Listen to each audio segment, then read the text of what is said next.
বাংলাদেশে কত বাহিনী না আছে। আমি সিকিউরিটি গার্ড বা তাদের মতোই আমিও নিজেকে মনে করি। কারো রাজ্যে ডিউটি করে, আমিও রাজ্যে ডিউটি করি। আমি সিকিউরিটি গার্ড, আমি গর্বিত।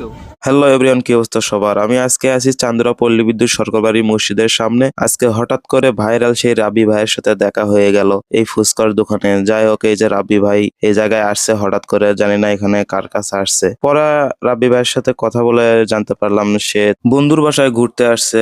রাব্বি ভাইয়ের সাথে অনেকক্ষণ গল্প করলাম। তার মন মানসিকতা এতটাই ভালো, যতই বেশি করে প্রশংসা করি না কেন ততই মনে হয় কম। আসলে তাকে দেখে মনে হয় না আসলে সে একজন বড় সেলিব্রিটি, কারণ সে সবার সাথে মিলেমিশে চলে, তার ভিতরে কোনো অহংকার নাই, সবার সাথে আনন্দ এনজয় করে চলে। আশেপাশে অনেক ছোট ভাই ব্রাদাররা রাব্বি ভাইয়ের সাথে দেখা করার জন্য আসছে এই সরকার বাড়ি মসজিদের সামনে। রাব্বি ভাই এখন তার বন্ধুকে একটা ভয়েস শিখে দিবে, কারণ তার বন্ধু সিকিউরিটি গার্ড। চলেন সেই ভয়েসটা শুনে আসি।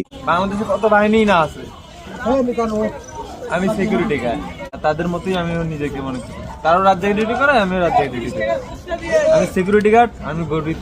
তো রাব্বি ভাইয়ের ভয়েসটা কেমন লাগলো অবশ্যই লাইক কমেন্ট করে আপনাদের মতামত অবশ্যই জানাবেন, কারণ রাব্বি ভাই মানুষটা কি রকম সেটাও জানাবেন কমেন্ট বক্সে। তো কলিজার বন্ধুরা, আমার এই ভিডিওটা কি রকম লাগলো অবশ্যই কমেন্ট বক্সে জানাবেন। আজকের ভিডিওটা এই পর্যন্তই। পরবর্তী ব্লগ ভিডিওর সাথে আবারও দেখা হবে ইনশাআল্লাহ।